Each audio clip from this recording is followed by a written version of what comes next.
والذین یرمون المحصنات الغافلات المؤمنات لعنوا فی الدنیا والآخرہ. دا تفصیل دا اجمال چا بدنامه لګولې او بچا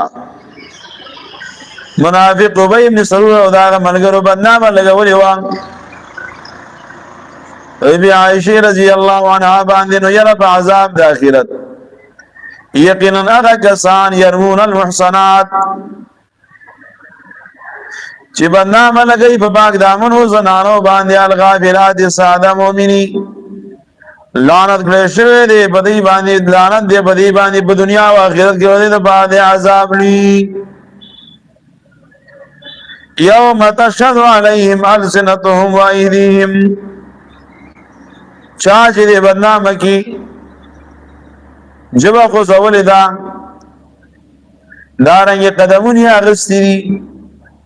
بیرست خلق لګي دي په دغه پاک دامنو زنانو داغه مبارکي خبري لیکي کتابونه لیکي نو اندامونه دې چې په دې کار کې خوشي دي او حرکت کړي او عمل کړي دې گواہی وکړي کله چې گواہی کوي په دې باندې چې مې دی ولا سن دی او پیری وصاو دا غسجری کړی دي یوم اذن یوفیهم الله دینهم الحق دا ورځ برور کې الله دې ته بدل دې حق پورا ويعلمون ان الله هو الحق المبين او بوئی جی یقینا اللہ پاک هو الحق وغزائرهم کے حق لی المبین خاران الخبیثات للخبیثین والخبیثون للخبیثات دابل ادب دے ذکر کئی مومنان ہوتا چی مومنان با دا خبرو دا خبیث خبرو نو دا خبیث زنانو ازان ساتی کنه ساتنه به تاسو بلیتای ځان به ساتي دې شو خصال هم کې دلې الخبيثات فلیتی زنانا للخبيثين د بارا د پلیدو سړو دي والخبيثون پلید د بارا د پلیدو خبرو پاک خبرې د بارا د پاکو خلقو او پاک خلق د بارا د پاکو خبرو پاک عمل پلیت اعمال د پاره د پلیتو خلقو پاک اعمال د پاره د پاکو خلقو پلیت خویان د پاره د پلیتو خلقو پاک خویان د پاره د پاکو خلقو والطیبات للطیبین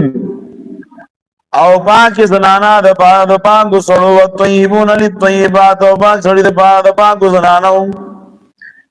آیات کی اشاره ده چې پاک دامنی د پیغمبر صلی الله علیه وسلم دلیل دی د پاک دامنی د بیبیانو د پیغمبر علیه السلام ذکر الله او الطیبون للطیبات الطیبات للطیبین پاک سړي د پاره د پاک زنانو دي نو الله خپل پاک پیغمبر ته پاک زنانه ورکړي دي پاک دامنه زنانه ورکړي دي بدکار نه دي ورکړي اولئک مبرؤون مما یقولون اولئک دغه کسان ای عائشہ او صفوان رضی الله عنه مبرؤون پاک دي دا غسن جنی وای غیر بارا مغفرت دے ورزق کریم او رزق عزت من